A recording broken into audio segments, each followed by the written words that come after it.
சிவ அன்பர்கள் ஏதாவது பேசுனா கூட ஈசனே என் தாய், ஈசனே என் தந்தை, ஈசனே என் பெருமான் அப்படின்னு உன்னை பத்தியே எப்பவும் பேசிக்கிட்டே இருப்பாங்க. திருநீர் பூசுனா கூட எம்பெருமானே என்னை காப்பாத்துப்பா அப்படின்னு திருநீரை எடுத்து உடம்பு பூரா பூசி சந்தோஷப்பட்டுக்குவாங்க. உன்னோட அன்பர்கள் உன்கிட்ட எப்பவும் மாறாத அன்பு கொண்டு இருக்கிறதுனால பிறப்பு இறப்பு இதையெல்லாம் கடந்து நிக்கிறாங்க. அதனால நீயும் அவங்களை எல்லாம் ஆட்கொள்கிறாய். ஆனா நான் ஆசை கடல்ல அகப்பட்டு கிடக்கேன். அந்த மெய்யடியார்கள் மாதிரி அந்த அன்ப நான் உன் மேல காட்டலையே.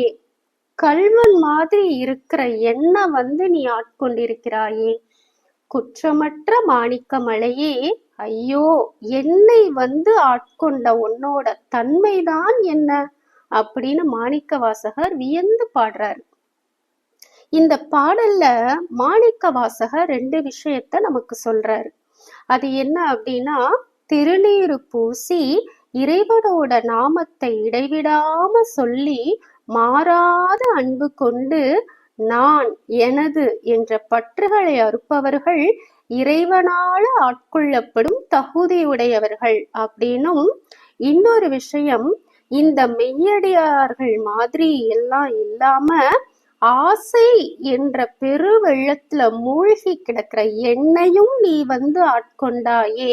உன்னோட இந்த கருணை எனக்கு வியப்பா இருக்குதே அப்படின்னு சொல்றாரு. இந்த பாடல் மூலமா மாணிக்க வாசகர் 2 விஷயத்த நமக்கு தெரியப்படுத்துறாரு.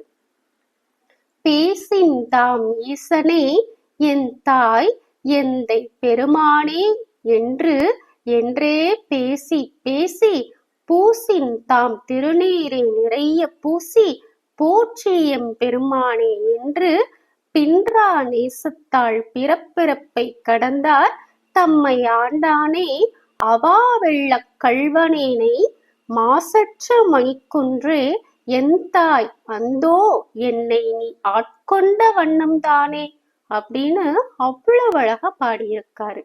நாளை அடுத்த பதிவில் பார்ப்போம். ஓம் நம சிவாய.